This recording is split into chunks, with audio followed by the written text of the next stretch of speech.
우리 엄마한테 무슨 일이라도 생기면 당신이 책임질 수 있어?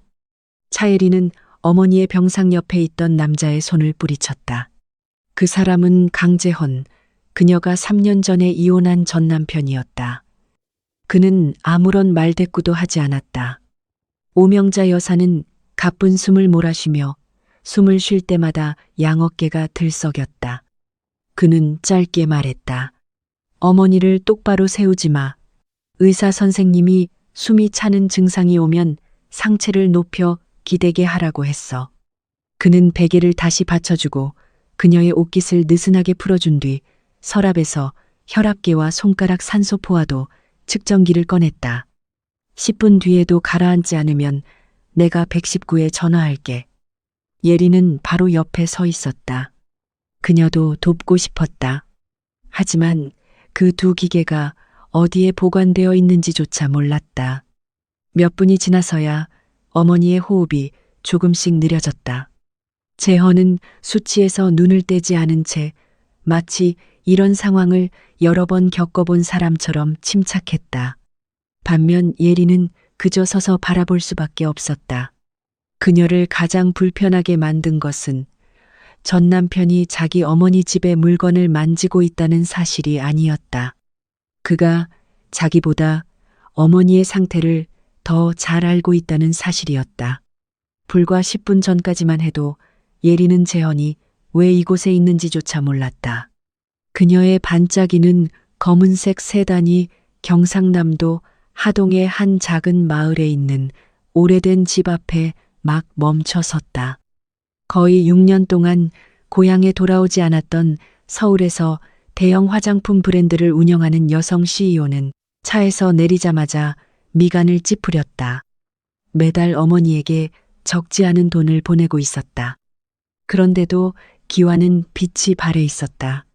벽에는 습기가 얼룩져 있었다.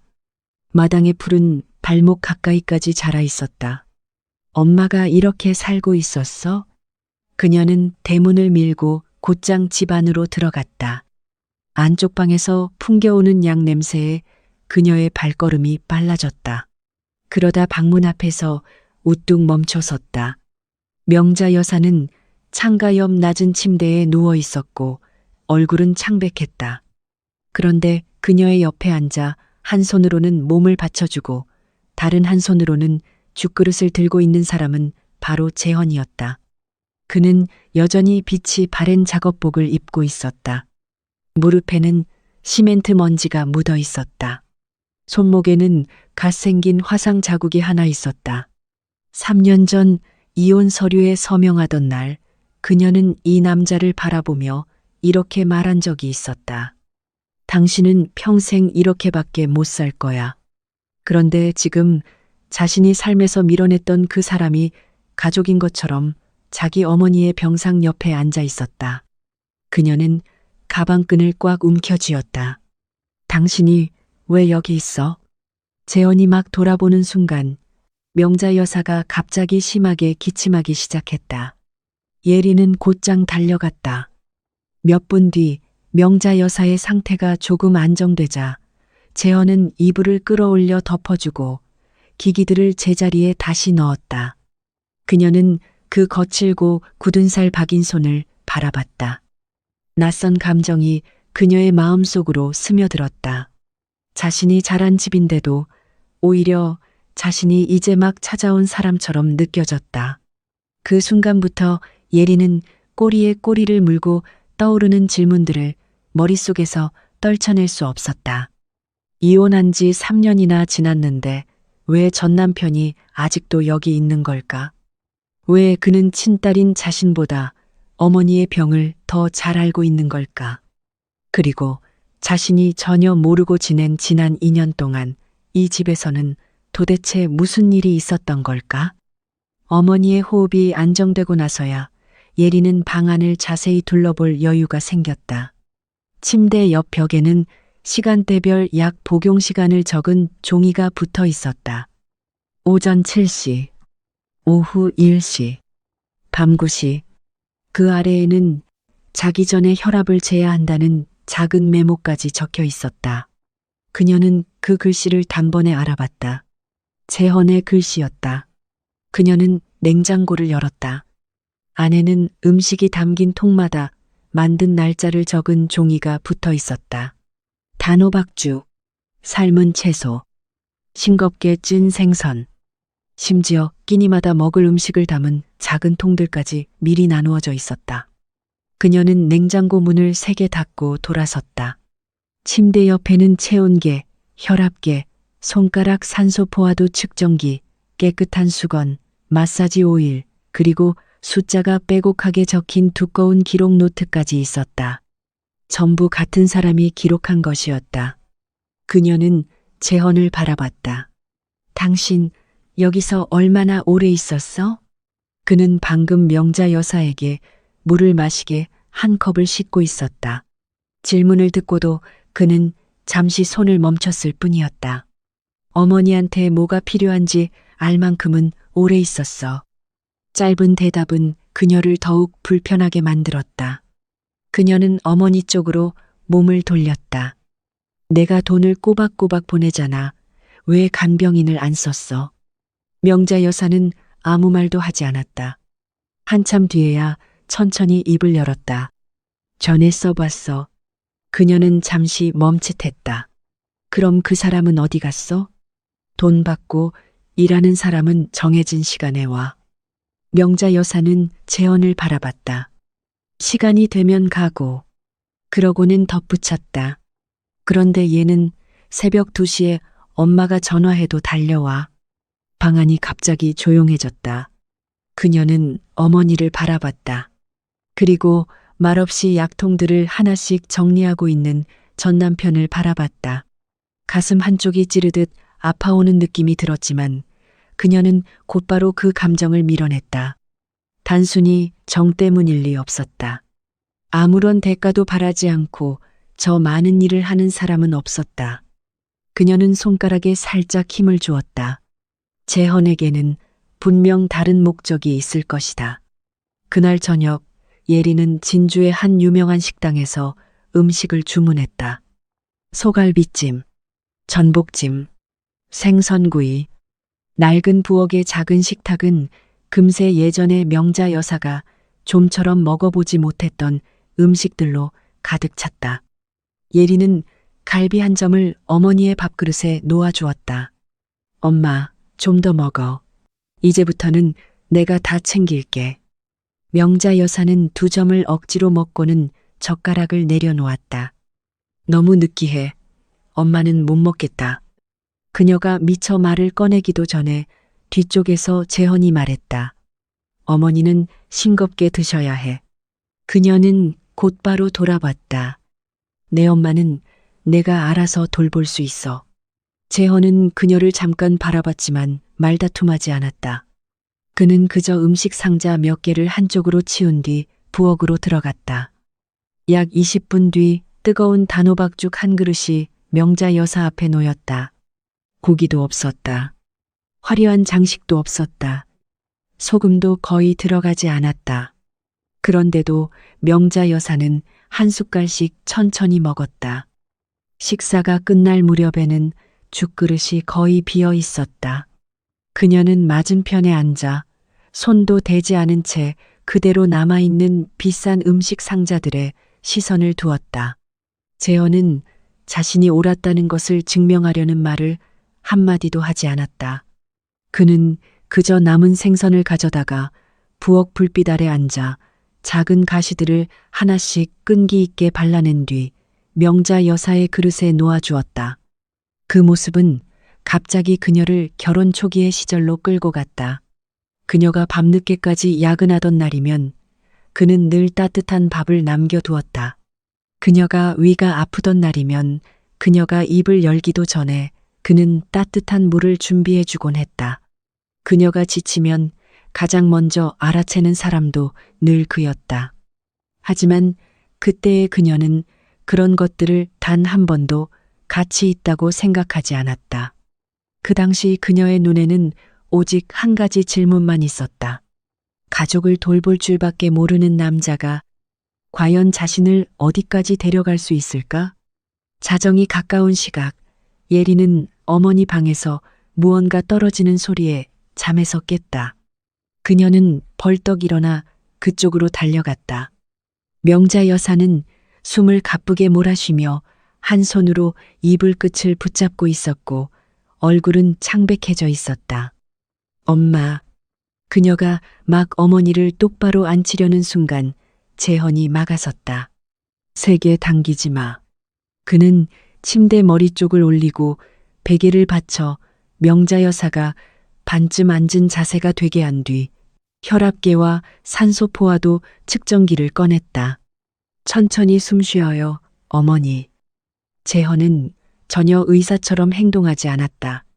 그는 그저 서랍 안에 놓여 있던 병원 안내문에 적힌 순서대로 하나씩 정확히 했을 뿐이었다. 수치를 확인했다. 호흡을 지켜봤다. 전화기도 미리 준비해 두었다. 가라앉지 않으면 119에 전화하자. 그녀는 침대 옆에 서서 끼어들어 돕고 싶었지만 자신은 그 안내문이 어디에 있는지조차 모른다는 사실을 깨달았다. 거의 10분쯤 지나서야 명자 여사의 호흡이 서서히 고르게 돌아왔다. 재헌은 수치가 의사가 지켜보라고 한 범위로 돌아왔다는 것을 확신할 때까지 눈을 떼지 않았다. 그녀는 그를 바라봤다. 이런 일이 자주 있었어? 재헌은 기기들을 원래 자리에 넣었다. 그녀는 그의 앞을 가로막았다. 엄마가 이렇게 아픈지 얼마나 됐어? 그는 잠시 침묵했다. 어머니 심장병이 심해진 지 거의 2년 됐어. 그녀는 자신이 잘못 들은 줄 알았다. 2년? 응. 단 한마디였다. 하지만 그 2년은 그녀의 머릿속에서 곧바로 다른 도시들의 모습으로 떠올랐다. 싱가포르, 도쿄, 파리. 그녀는 제품을 출시했던 시기들을 하나하나 기억했다. 분기별 매출도 기억했다. 휴대전화에 빽빽하게 들어찬 회의 일정도 기억했다. 하지만 자기 어머니가 밤이면 베개에 기대 앉아 숨을 쉬어야 했다는 사실은 몰랐다. 그녀는 목소리에 점점 긴장이 실리며 물었다. 왜 나한테 전화하지 않았어? 재헌이 돌아봤다. 무슨 자격으로? 그녀는 멈칫했다. 그는 그녀를 똑바로 바라봤다. 이혼하던 날 당신이 그때부터 당신 집안일은 나와 아무 상관없다고 했잖아. 과거의 그 말이 곧바로 되살아났다. 3년 전 그렇게 말한 사람은 바로 그녀 자신이었다. 그때 그녀는 완전히 깨끗하게 끊어내고 싶었다. 그 말들이 언젠가 병든 어머니가 누워있는 이 방에서 자신에게 되돌아오리라고는 생각하지 못했다. 재헌은 명자 여사가 잠에서 깨면 붙잡을 수 있도록 의자를 침대 가까이 끌어놓고는 문 쪽으로 돌아섰다. 나가기 전에 그는 잠시 멈췄다. 몇 번은 전화를 들었던 적도 있어. 그녀가 고개를 들었다. 그러다 당신이 했던 말이 생각났어. 그는 밖으로 나갔다. 그녀는 따라가지 않았다. 그녀는 다시 탁자 위에 놓인 병원 안내문을 바라봤다. 아래쪽 구석에는 재헌이 검은 펜으로 덧붙여 적은 내용들이 있었다. 재진 날짜, 주의해야 할 혈압 수치, 119 번호와 진료과 전화번호. 어머니가 아팠던 2년은 결코 어디 먼 곳에서 흘러간 시간이 아니었다. 바로 이 방에서 흘러갔다. 단지 예린이 없었을 뿐이었다. 다음 날 아침, 방에서 나오자마자 예린은 재헌이 문 옆 플라스틱 의자에서 고개를 떨군 채 잠들어 있는 것을 봤다. 그의 머리는 한쪽으로 기울어져 있었다. 작업복 재킷은 어깨에 대충 걸쳐져 있었다. 발에는 전날부터 시멘트 먼지가 묻어있던 신발이 그대로 신겨져 있었다. 그녀는 시계를 봤다. 새벽 5시가 넘은 시각이었다. 그녀는 거의 새벽 4시까지도 재헌이 어머니의 혈압을 확인하며 앉아 있었던 것을 기억했다. 그는 고작 1시간 남짓 눈을 붙였을 뿐이었다. 그런데도 10분도 채 지나지 않아 재헌은 깨어났다. 그는 찬물로 세수한 뒤 곧장 부엌으로 들어갔다. 아침도 먹지 않았다. 앉아서 쉬지도 않았다. 그가 가장 먼저 한 일은 명자 여사의 약통을 꺼내 각각의 복용량을 작은 통들에 나누어 담는 것이었다. 이 약은 식후에 드세요. 이건 팔시에 드셔야 해요. 그는 명자 여사에게 말한 뒤 따뜻한 물이 담긴 컵을 침대 옆에 놓았다. 그녀는 문 밖에 서서 그 모든 것을 바라봤다. 어젯밤부터 느끼던 불편함이 다시 치밀어 올랐다. 자기 어머니의 집에서 그녀는 전 남편이 자신에게 해야 할 일을 하나하나 알려주는 모습을 서서 지켜봐야 했다. 재헌은 가방을 어깨에 메고 낡은 자전거를 끌고 마당으로 나갔다. 예리는 곧바로 뒤따라 나갔다. 잠깐. 그가 멈췄다. 왜 이렇게까지 하는 거야? 그는 그녀를 바라봤다. 어머니 곁에 사람이 필요하니까. 그게 전부였다. 그 대답은 오히려 그녀를 더 화나게 했다. 그녀는 섬돌 아래로 내려갔다. 아니면 지금의 내가 예전과 달라졌다는 걸 알아서 그래? 재헌의 눈빛이 살짝 달라졌다. 예리는 계속 말했다. 내가 돈이 있다는 것도 알잖아. 내 회사가 지금 얼마나 커졌는지도 알고. 도움이 필요하면 그냥 솔직하게 말해. 그녀는 그의 옆에 있는 낡은 자전거를 바라봤다. 내가 돈을 좀 줄 수도 있어. 재헌의 눈빛이 완전히 차가워졌다. 그가 물었다. 당신은 아직도 모든 것에 값이 있다고 생각해? 그녀는 순간 멈칫했다.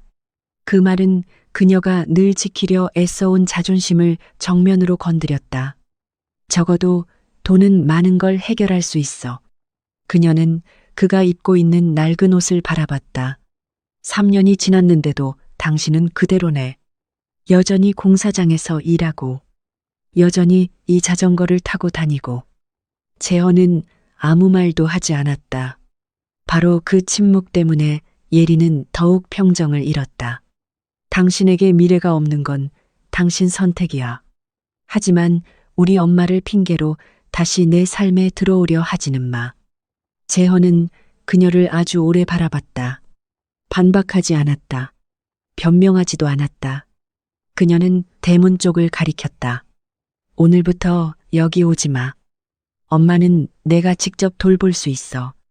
마당은 조용해졌다. 명자 여사는 문 안쪽에 서 있었고 표정이 변했지만 미처 말을 꺼내지는 못했다. 재헌은 몸을 숙여 자전거 핸들을 잡았다. 그는 한마디만 했다. 알았어. 그리고 자전거를 끌고 마당을 나갔다. 예리는 마음이 홀가분해질 줄 알았다. 하지만 그의 모습이 철문 너머로 거의 사라질 무렵 재헌은 갑자기 멈춰섰다. 그는 뒤돌아보지 않았다. 그저 그녀가 분명히 들을 수 있을 만큼만 말했다. 그럼 이번에는 어머니를 혼자 두지 마. 그녀는 그대로 굳어섰다. 재헌은 다시 걸어갔다. 작은 길 위로 굴러가는 자전거 바퀴 소리가 점점 멀어졌다. 하지만 그 말은 그대로 남아 있었다. 방금 대문을 나선 남자의 뒷모습보다도 더 오래. 바로 그날 오전, 예리는 진주에 있는 한 돌봄센터에 전화했다. 그날 오후 40이 넘은 여성 간병인이 집에 도착했다. 그녀는 낡은 매트리스도 새 것으로 바꾸게 하고 새 공기청정기를 들여놓았으며 어머니를 위한 영양식단도 따로 주문했다. 단 하루 만에 명자 여사의 방은 거의 다른 모습으로 바뀌었다. 예리는 모든 것을 바라보며 이번에는 전 남편이 없어도 자신이 어머니를 더 잘 돌볼 수 있다는 걸 증명하겠다고 마음먹었다. 하지만 첫 약 복용 때부터 문제가 생겼다. 간병인이 약병 하나를 들었다. 이 약은 보통 몇 시에 드셨어요? 그녀는 약 라벨을 바라봤다. 몰랐다. 간병인이 다시 물었다. 식전인가요? 식후인가요? 그녀는 여전히 아무 말도 하지 못했다. 결국 그녀는 재헌이 예전에 벽에 붙여 놓았던 종이 앞으로 가야 했다. 오전 7시. 식후. 그녀는 마치 원래부터 알고 있었던 것처럼 다시 읽었다. 오후가 되자 명자 여사는 허리가 아프다고 했다. 간병인이 그녀를 바라보며 물었다. 보통 어느 쪽이 더 많이 아프세요? 그녀는 멈칫했다. 오른쪽. 아마 그럴 거예요. 명자 여사는 힘없이 고개를 저었다. 왼쪽. 그녀는 얼굴을 돌렸다. 저녁이 되자 영양식이 담긴 음식 상자들이 배달됐다. 명자 여사는 몇 숟갈만 먹고 그만두었다. 간병인이 물었다. 이렇게 기운이 없을 때는 보통 어떤 음식을 가장 잘 드세요? 이번에는 그녀는 짐작조차 하지 못했다. 그녀는 부엌 쪽을 바라봤다. 전날 밤 재헌이 끓여놓은 단호박죽은 이미 다 먹고 없었다. 가슴 속에서 불편한 감정이 치밀어 올랐다. 간병인이 일을 못해서가 아니었다. 그녀가 던지는 질문 하나하나가 예린 자신의 빈자리를 그대로 보여주고 있었기 때문이다. 그녀는 비행 일정을 외울 수 있었다. 매출 수치를 퍼센트 단위까지 기억할 수 있었다. 하지만 어머니의 어느 쪽이 아픈지는 몰랐다. 어머니가 힘들 때 무엇을 먹는지도 몰랐다. 눈앞에 놓인 약들을 몇 시에 먹어야 하는지도 몰랐다. 그날 밤 명자 여사는 다시 기침 발작을 일으켰다. 그녀는 곧바로 일어나 벽에 붙은 종이에 따라 약을 꺼내고 어머니가 물을 마시도록 부축했다. 이번에는 전처럼 완전히 허둥대지는 않았다. 하지만 기침이 막 가라앉자 명자 여사는 여전히 눈을 감은 채 힘없이 물었다. 재헌이는 어디 갔니? 물컵을 들고 있던 예린의 손이 갑자기 멈췄다. 엄마. 그녀의 목소리가 낮아졌다. 내가 엄마 딸이야. 명자 여사는 눈을 떴다. 오랫동안 딸을 바라봤다. 원망도 없었다. 화도 없었다. 그저 지친 표정만 있었고 그것은 어떤 꾸지람보다도 그녀를 더 불편하게 만들었다. 알아. 명자 여사가 말했다. 그래서 엄마가 그 오랜 세월 너를 기다린 거야. 예리는 아무 대답도 할 수 없었다.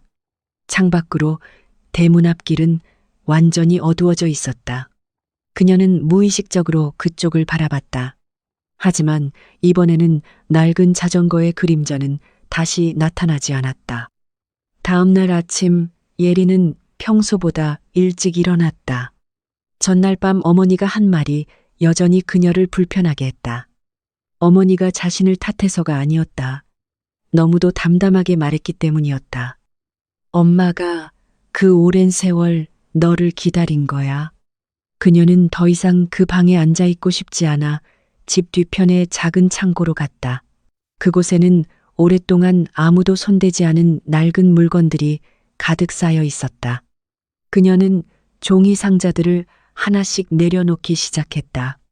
벽 모퉁이에서 플라스틱 바구니 하나를 끌어내던 중 뒤쪽에 짙은 파란색 무언가가 끼워져 있는 것이 보였다.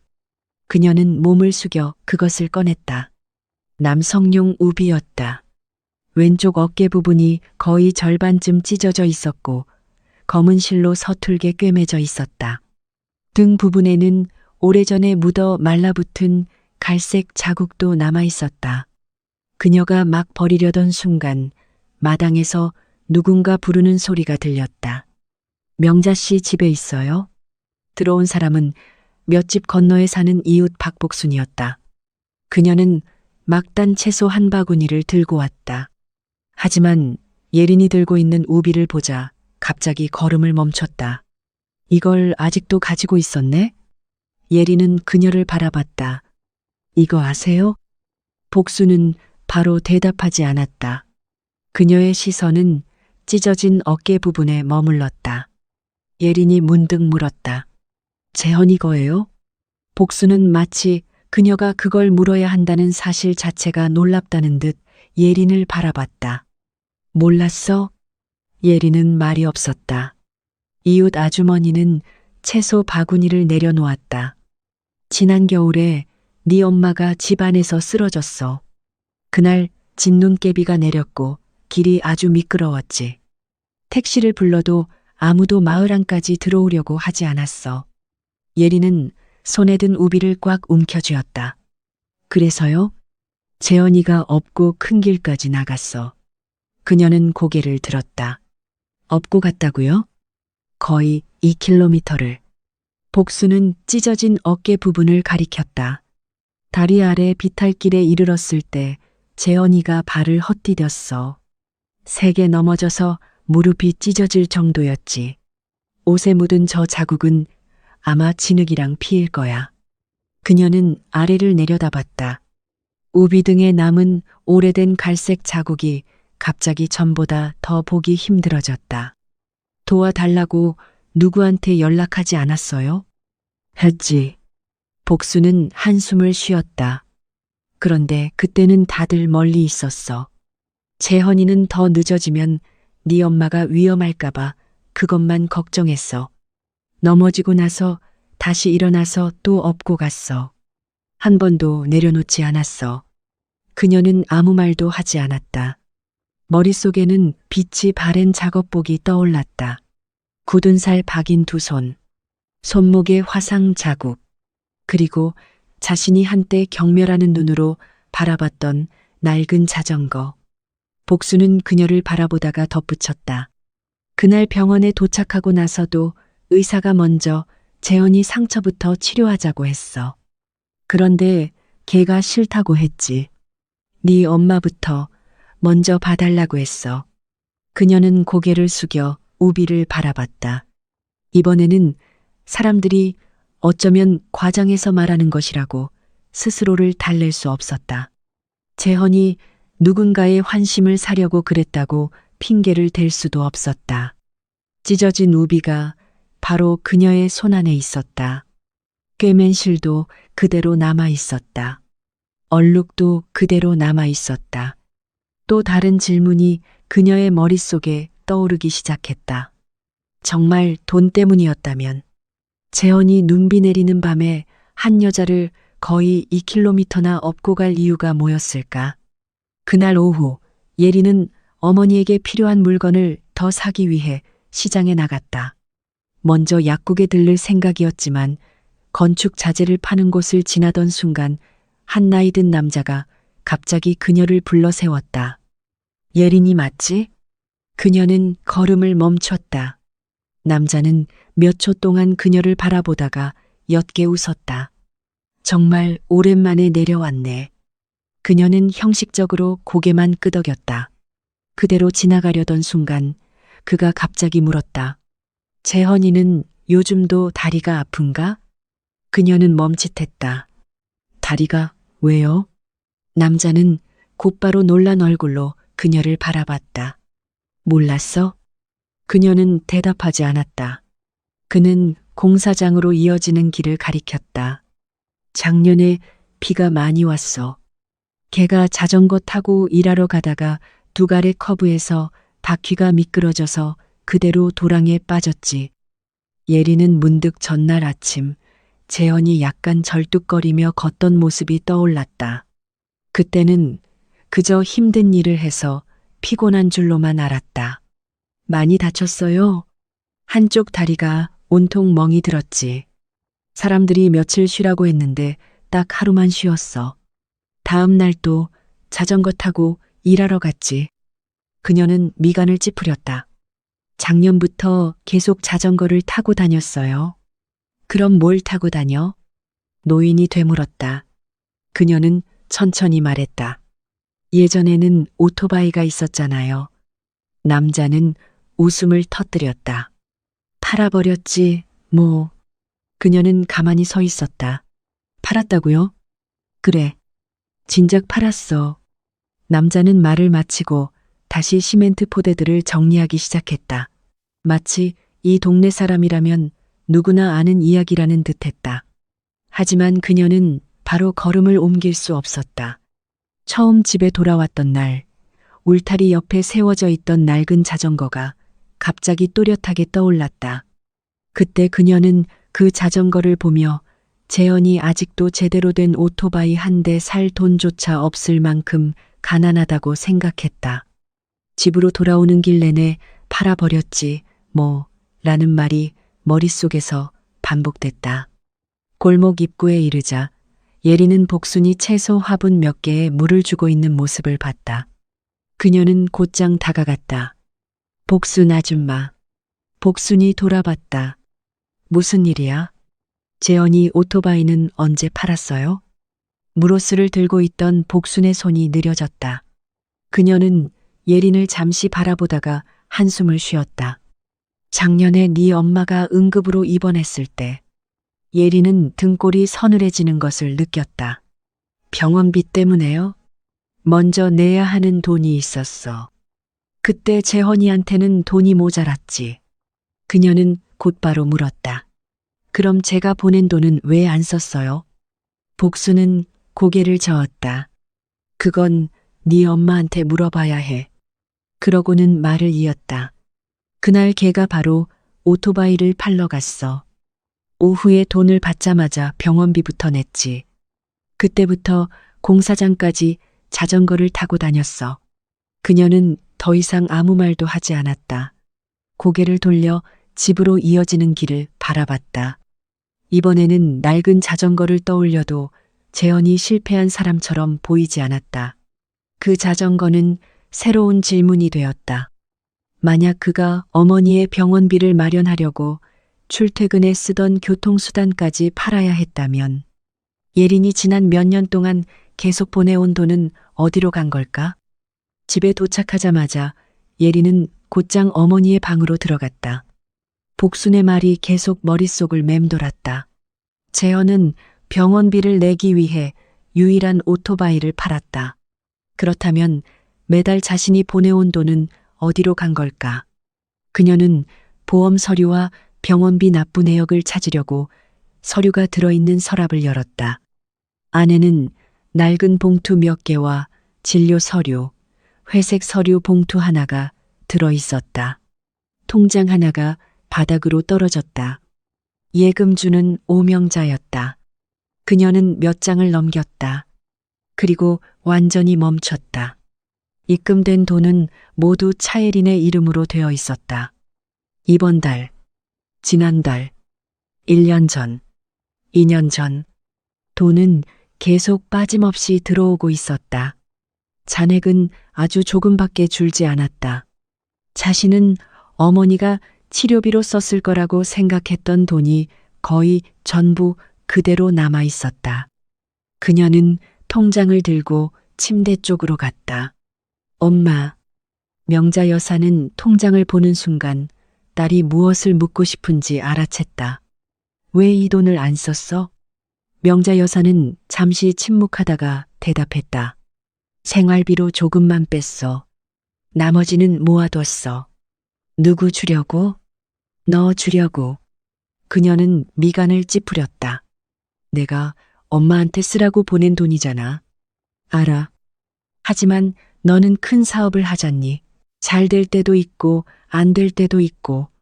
명자 여사는 이불 끝을 내려다봤다. 엄마는 혹시라도 네가 언젠가 힘든 일을 겪게 되면 적어도 다시 돌려줄 게 있어야 한다고 생각했어. 그녀는 손에 든 통장을 꽉 쥐었다. 하지만 엄마 지금 아프잖아. 엄마는 아직 견딜만 해. 그 대답에 그녀는 화가 치밀었다. 그럼 응급 상황 때는? 명자 여사는 딸을 바라보지 않았다. 예리는 계속 물었다. 재헌이는 이 돈이 아직 그대로 있는 걸 알아? 이번에는 명자 여사가 고개를 저었다. 몰라. 그녀는 굳어버렸다. 엄마가 재헌이한테 숨겼어? 엄마는 걔가 네 돈에 손대게 하고 싶지 않았어. 한 번은 병원비가 충분하냐고 물었는데 엄마가 알아서 할 수 있다고 했어. 명자 여사는 한숨을 쉬었다.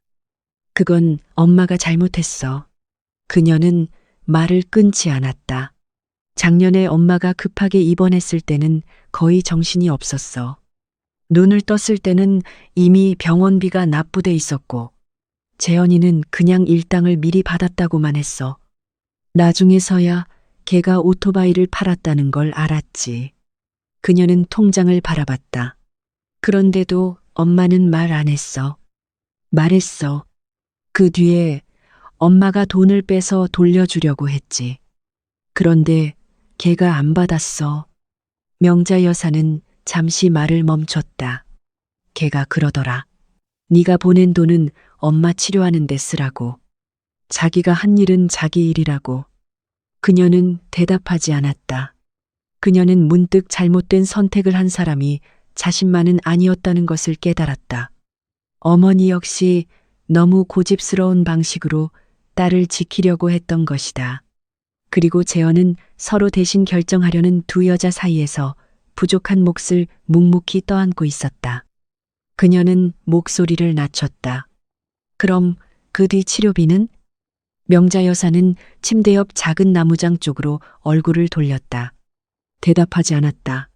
그 눈빛만으로도 충분했다. 그녀는 통장을 내려놓았다. 병원비 서류는 어디 있어? 명자 여사는 딸을 바라봤다. 그녀는 서랍을 열었다. 약 상자 몇 개 아래에 낡은 갈색 표지의 수첩 한 권이 있었다. 첫 장부터 그녀가 알아보는 글씨가 보였다. 재헌의 글씨였다. 그녀는 갈색 표지의 수첩을 서랍에서 꺼냈다. 모서리는 닳아 있었다. 책등은 누렇게 변한 투명 테이프로 다시 붙여져 있었다. 그녀는 첫 장을 펼치자마자 재현의 글씨를 바로 알아봤다. 예쁜 글씨는 아니었다. 조금 기울어져 있었다. 하지만 한 줄 한 줄 또렷했다. 새벽 2시 10분. 어머니 호흡 곤란. 병원 안내대로 조치함. 15분 뒤 조금 호전됨. 그녀는 다른 페이지로 넘겼다. 의사가 소금을 줄이라고 함. 며칠째 어머니 식사량이 적음. 묽은 단호박죽을 끓여볼 것. 전날 밤에 죽그릇이 곧바로 머릿속에 떠올랐다. 재현이 저절로 어머니가 무엇을 먹을 수 있는지 알았던 것이 아니었다. 그는 작은 변화 하나하나를 기록하고 있었다. 그녀는 계속 페이지를 넘겼다. 약값 48만 원 부족. 내일 일당 선지급 요청할 것. 오후 작업이 늦게 끝남. 복순 아줌마에게 먼저 어머니를 봐달라고 부탁함. 오늘 밤 어머니 왼쪽 허리 통증이 심함. 그러다 한 줄에서 그녀의 손이 멈췄다. 어머니가 예린이를 그리워함. 전화하려다 그만둠. 그게 전부였다. 원망하는 말도 없었다. 왜 딸이 오지 않느냐는 질문도 없었다. 재헌이 얼마나 힘들었는지에 대한 말도 한 글자 없었다. 그녀는 더 빠르게 페이지를 넘겼다. 처음부터 끝까지 수첩에는 오직 어머니의 병세에 관한 내용만 적혀 있었다.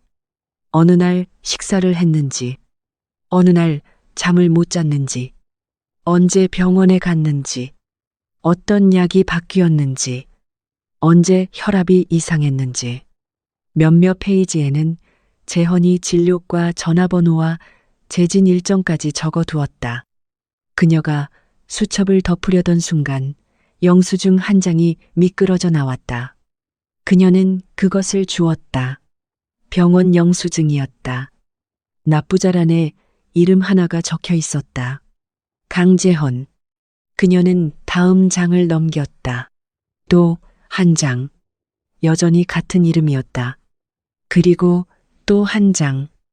진료비, 약값, 보험 적용 후 본인 부담금. 납부자 이름이 계속 반복됐다. 강재헌. 그녀는 침대 가장자리에 앉았다. 울지는 않았다. 그녀는 날짜부터 확인하기 시작했다.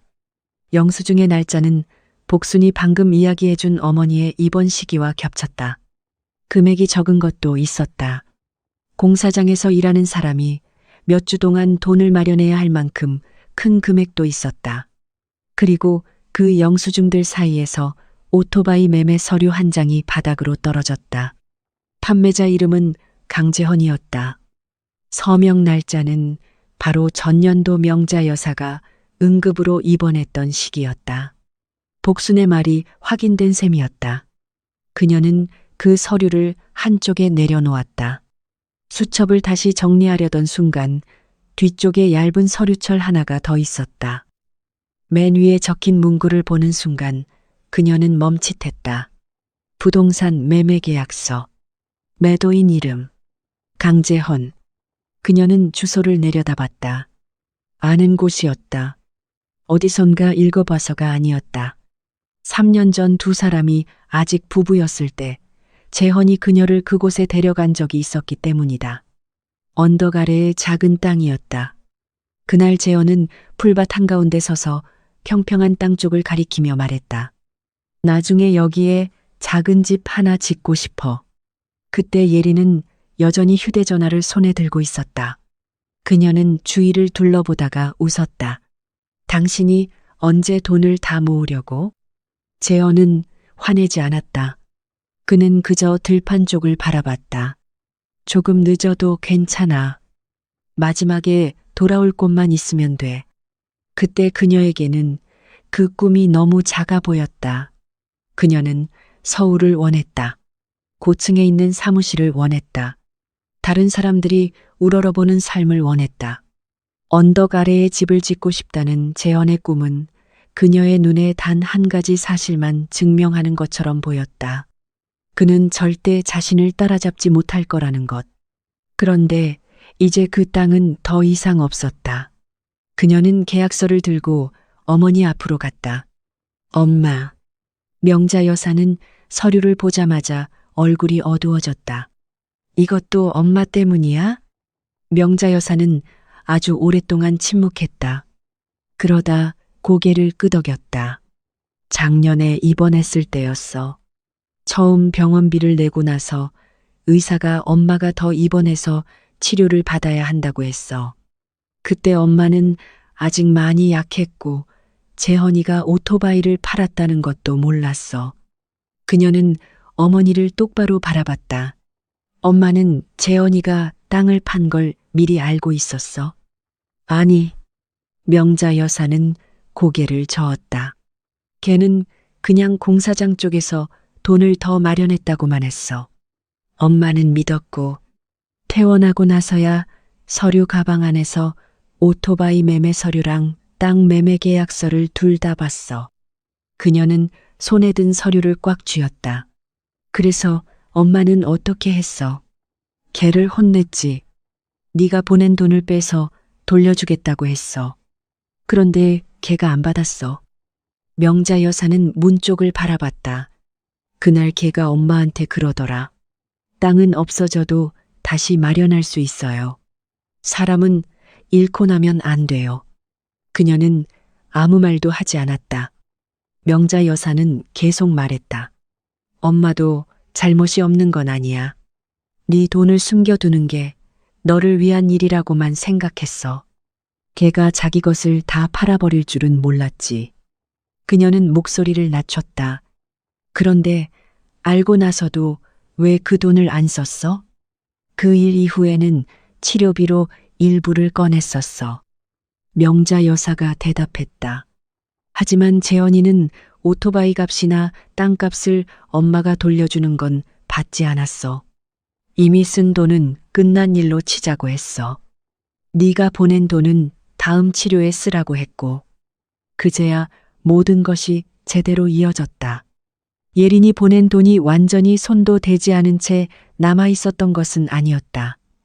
어머니는 그 이후의 치료부터 그 돈을 쓰기 시작했다. 하지만 오토바이와 땅은 어머니가 알고 재헌을 맡기도 전에 이미 사라진 뒤였다. 그녀는 어머니를 바라봤다. 왜 나한테 전화하지 않았어? 명자 여사는 한숨을 쉬었다. 엄마도 전화하려고 했어. 한 번만. 그런 게 아니야. 그런데 재헌이가 네가 지금 자리까지 올라가는 게 쉽지 않았다고 계속 말렸어. 네가 회사를 일으키던 몇 년 동안 어떻게 살았는지 걔도 알고 있었어. 고향 일이 너를 다시 끌어당기는 끈이 되게 하지 말자고 했어. 그녀는 미간을 찌푸렸다. 재헌이가 정말 그렇게 말했어? 명자 여사는 고개를 끄덕였다. 예전에 네가 자기를 네 앞길을 막는 사람이라고 생각했었다고도 하더라. 그래서 이혼한 뒤에는 엄마 일까지 이용해서 또 한 번 네 앞길을 막는 사람이 되고 싶지 않다고 했어. 그 말에 그녀는 얼굴을 돌렸다. 울기 위해서가 아니었다. 목에 걸린 듯한 감정을 삼킬 몇 초가 필요했을 뿐이었다. 그녀는 다시 수첩을 펼쳐 땅을 판 날짜와 병원 영수증의 날짜를 대조했다. 시기가 정확히 맞아 떨어졌다. 오토바이 판매, 일당 선지급, 땅 판매, 모두 어머니의 병세가 가장 심했던 시기와 겹쳤다. 그녀는 마지막 몇 장까지 넘겼다.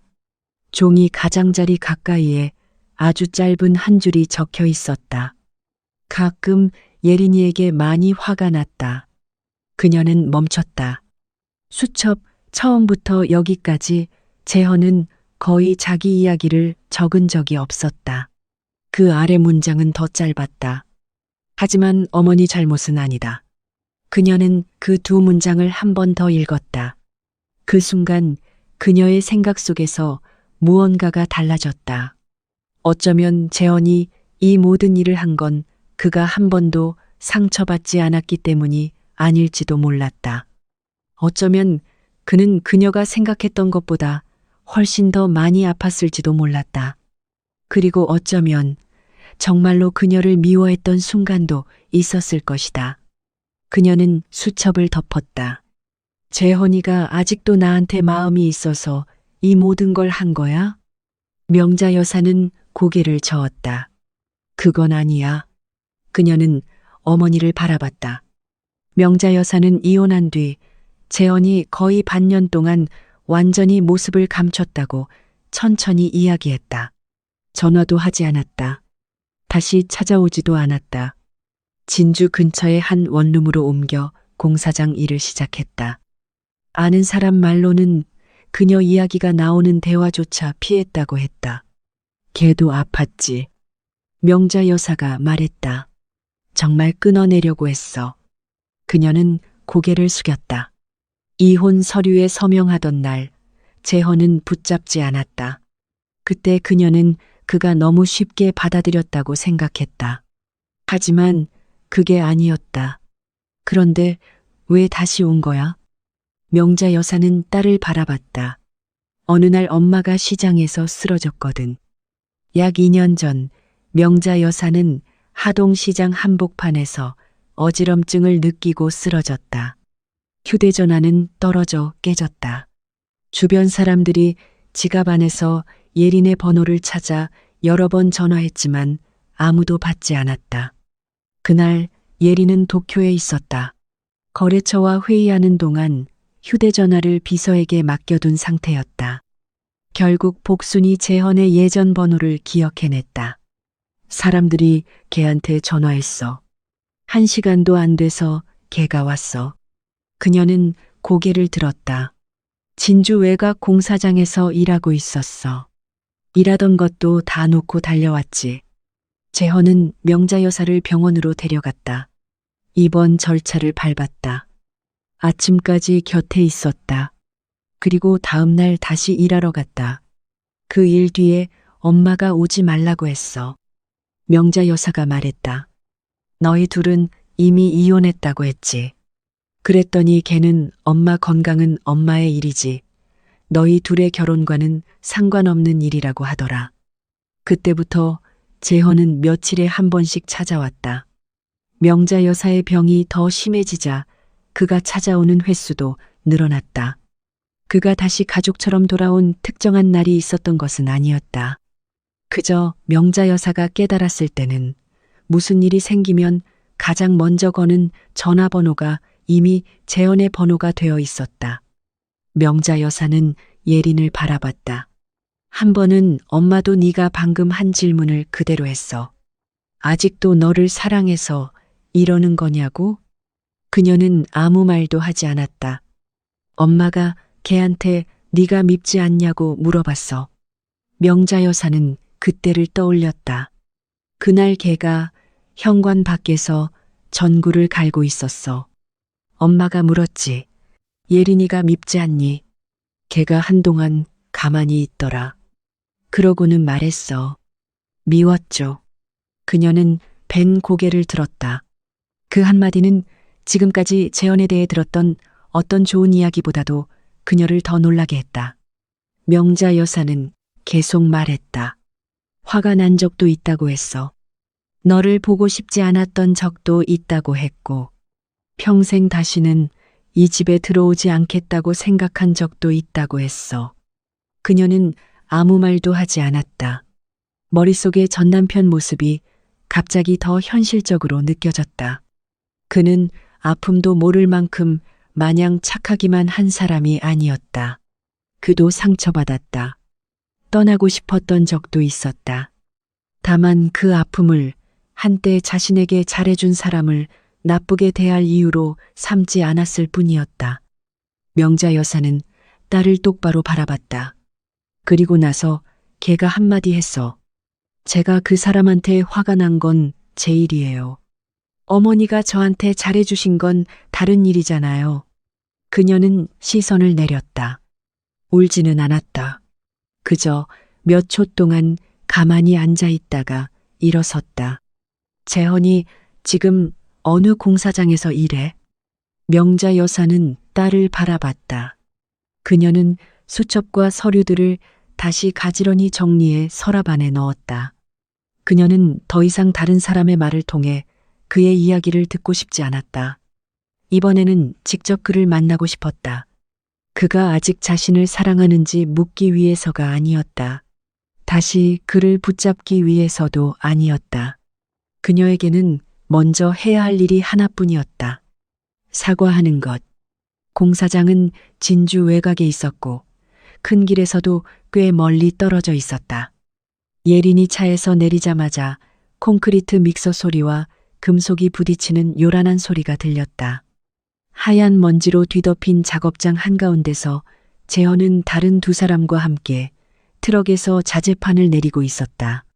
그의 어깨 부분 작업복은 땀으로 흠뻑 젖어 있었다. 오른손에는 얇은 붕대가 감겨 있었다. 그녀는 몇 초 동안 멈춰 서 있었다. 예전에는 그가 이런 작업복을 입고 있는 모습을 볼 때마다 그저 가난이라는 두 글자만 떠올렸다. 하지만 오늘은 병원 영수증들과 팔아버린 오토바이, 그리고 더 이상 그의 것이 아닌 언덕 아래의 땅이 떠올랐다. 한 작업자가 먼저 그녀를 알아봤다. 재헌아, 누가 찾아왔어. 그가 돌아봤다. 그녀를 보는 순간 그의 표정이 바로 달라졌다. 그는 자재를 내려놓고 빠르게 다가왔다. 어머니한테 무슨 일 있어? 왜 왔는지 묻지 않았다. 무슨 일로 자신을 찾았는지도 묻지 않았다. 첫마디는 여전히 그녀의 어머니였다. 그녀는 고개를 저었다. 엄마는 괜찮아. 재헌은 숨을 내쉬었고 그제야 얼굴의 긴장이 조금 풀렸다. 그럼 여기 왜 왔어? 그녀는 붕대를 감은 그의 손을 바라봤다. 다쳤소? 조금 긁힌 거야. 그는 돌아서려 했다. 그녀가 다시 불렀다. 재헌아. 그가 걸음을 멈췄다. 근처에 있던 작업자 몇 명은 여전히 무심코 두 사람 쪽을 바라보고 있었다. 예리는 자신의 사적인 일이 다른 사람들의 이야깃거리가 되는 것을 한 번도 좋아한 적이 없었다. 하지만 이번에는 신경 쓰지 않았다. 그녀는 그의 앞으로 걸어갔다. 그리고 깊이 고개를 숙였다. 미안해. 재헌은 가만히 서 있었다. 그녀는 여전히 고개를 들지 않았다. 수첩을 읽었어. 오토바이 일도 알았고 땅도. 한참이 지나서야 재헌이 말했다. 고개 들어. 그녀는 그의 말대로 했다. 목소리가 낮아졌다. 며칠 전에 내가 했던 말들. 그날만이 아니야. 아주 오래전부터 나는 내가 당신을 잘 안다고 생각했어. 그런데 사실은 한 번도 당신을 제대로 본 적이 없었어. 재헌은 대답하지 않았다. 그녀는 가방을 열었다. 그리고 두툼한 봉투 하나를 꺼냈다. 적어도 엄마한테 쓴 돈은 내가 돌려주게 해줘. 그의 시선이 곧바로 봉투에 멈췄다. 너도. 그녀는 봉투를 손에 꽉 쥐었다. 내가 당신한테 빚졌어. 아니, 병원비도 약값도 오토바이도 땅까지. 넣어두라고 했어. 이번에는 재헌의 목소리가 더 단단해졌다. 그녀는 그를 바라봤다. 당신은 필요 없다고 해도 나는 아무 일도 없었던 것처럼 넘길 수 없어. 그는 몇 초 동안 침묵했다. 그러다 물었다. 당신이 나한테 돈을 갚으면 그럼 그 몇 년은 뭐가 되는 건데? 그녀는 가만히 서 있었다. 그는 그녀를 똑바로 바라봤다. 내가 어머니를 돌본 건 당신한테 돈을 빌려준 게 아니야. 오토바이를 판 것도 나중에 돌려받으려고 한 게 아니고 그 땅을 판 것도 내 선택이었어. 오늘 당신이 봉투 하나 주고 다 갚았다고 생각해 버리면 그는 잠시 말을 멈췄다. 그럼 내가 한 일들은 무슨 의미가 남는데? 예린의 손이 천천히 아래로 내려갔다. 그제야 그녀는 자신이 여전히 가장 익숙한 방식대로 행동하고 있다는 것을 깨달았다. 돈으로 계산할 수 없는 빚을 갚을 수 있는 숫자로 바꾸려 하고 있었다. 그가 말했다. 사과는 받을게. 그녀가 고개를 들었다. 하지만 돈으로 당신 마음을 편하게 만들려고 하지는 마. 그 말에 그녀의 눈이 붉어졌다. 그녀는 잠시 얼굴을 돌린 뒤 봉투를 다시 가방에 넣었다. 더 이상 억지로 받으라고 하지 않았다. 잠시 후 그녀가 물었다. 그럼 내가 뭘 해야 해? 그는 그녀를 바라봤다. 나한테는 아무것도 하지 마. 그가 말했다. 정말 네가 잘못했다고 생각한다면 집에 가서 어머니를 돌봐. 어머니가 필요로 할 때 곁에 있어. 이제 더는 어머니가 기다리게 하지 마. 그녀는 작게 고개를 끄덕였다. 변명할 말은 없었다. 재헌은 다시 일하러 돌아갔다. 예리는 공사장 밖에 몇 초 더 서 있다가 돌아섰다. 봉투는 여전히 가방 안에 그대로 있었다. 하지만 처음으로 그녀는 진짜 사과란 잘못한 사람이 마음 편해지기 위해 하는 것이 아니라는 걸 이해했다. 사과한 뒤에 그 사람이 다른 방식으로 살아가기 시작할 때에만 의미가 있었다. 예리는 하동에 남았다. 처음 생각했던 사흘이 아니었다. 일주일도 아니었다. 서울에서 잡혀있던 회의들은 온라인으로 바뀌었다. 몇몇 거래처 일정은 부사장에게 넘겼다. 며칠에 한 번씩 그녀는 어머니를 병원에 데려가 재진을 받았다. 그녀는 약 먹는 시간을 외우기 시작했다. 어떤 약은 식후에 먹어야 하는지도 알게 됐다. 명자 여사가 힘든 날에는 묽은 단호박죽 한 그릇이면 되고 억지로 더 먹이면 안 된다는 것도 알게 됐다. 그녀는 새 수첩도 하나 사서 매일 밤 직접 어머니의 혈압을 기록했다. 처음에는 글씨와 기록이 엉성했다. 한 달쯤 지나자 재현이 쓰던 수첩처럼 점점 일정해졌다. 그녀는 그런 일들을 재현에게 말하지 않았다. 자신이 달라진 것 같으냐고 전화해서 묻지도 않았다. 누군가 알아주지 않아도 그런 일들을 하기 시작했다. 한 달이 조금 넘자 재현도 다시 오기 시작했다. 처음에는 대문 밖에 서서 안부만 물었다. 그 다음에는 약을 가지고 들어왔다. 어떤 날은 새는 수도꼭지만 고쳐주고 바로 갔다. 어머니는 늘 그를 붙잡아 밥을 먹고 가라고 했다. 처음에는 재헌이 자주 거절했다. 하지만 점점 그도 자리에 앉아 밥을 먹기 시작했다. 두 사람 사이의 거리는 여전히 그대로였다. 둘이 함께 명자 여사를 병원에 데려갈 수도 있었다. 같이 앉아 밥 한 끼를 먹을 수도 있었다. 하지만 지난 일은 거의 꺼내지 않았다. 그녀도 재촉하지 않았다. 그러던 어느 초가을 저녁이었다. 명자 여사는 이미 잠들어 있었다. 예린이 마루에 앉아 다음 주 진료 일정을 다시 확인하고 있을 때 재현이 집안에서 나왔다. 그는 방금 부엌 전구를 다 갈아놓은 참이었다. 다 됐어. 그녀는 고개를 끄덕였다. 고마워. 그는 돌아가려 했다. 하지만 예린이 갑자기 불렀다. 재현아. 그가 멈췄다. 그녀는 휴대전화를 내려놓았다. 나 하나 물어봐도 돼? 그 말투에 재현이 살짝 멈칫했다. 그녀가 그에게 예전처럼 부드러운 말투로 말을 건 것은 아주 오랜만이었다. 그녀는 어두운 마당을 바라봤다. 만약 내가... 그녀는 잠시 멈췄다. 아직도 당신한테 마음이 있다고 하면 어떨까? 재현은 바로 대답하지 않았다. 논둑 쪽에서 들려오는 벌레 소리가 조용한 마당 안으로 퍼졌다. 그녀는 그를 바라보지 않았다. 자신이 원하는 대답을 요구할 권리가 없는 질문이라는 걸 알고 있었다. 한참이 지나서야 그가 말했다. 난 오래전에 이미 널 용서했어. 그녀는 고개를 들었다. 한순간 그녀의 눈빛이 밝아졌다. 하지만 이어진 말에 곧바로 뜻을 알아차렸다. 그런데 용서하는 것과 다시 돌아가는 건 다른 일이야. 그녀는 말이 없었다. 그는 맞은편 의자를 끌어와 앉았다. 난 널 미워하지 않아.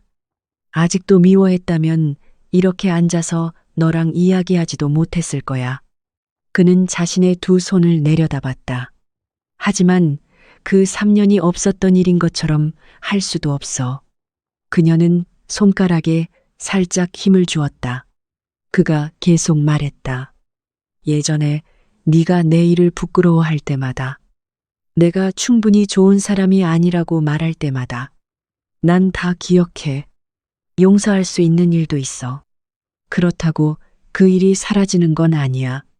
그녀의 눈이 붉어졌다. 그녀는 얼굴을 살짝 돌리고 눈가를 빠르게 닦았다. 애원하는 말은 나오지 않았다. 한 번만 더 기회를 줘라는 말도 하지 않았다. 그녀는 그저 물었다. 그럼 이제 어떻게 하고 싶어? 그는 그녀를 바라봤다. 지금처럼 해도 돼. 넌 어머니 돌보고, 난 계속 어머니 보러 오고, 우리 둘 일은... 그는 잠시 멈췄다. 시간이 알아서 답하게 두자. 그녀는 고개를 끄덕였다. 아주 천천히. 그래. 재헌은 그녀가 그 말만 할 줄 몰랐다는 듯 잠시 멈칫했다.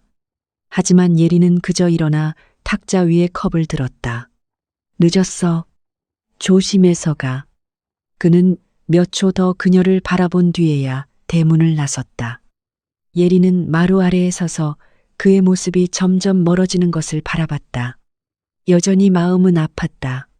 하지만 이번에는 따라가지 않았다.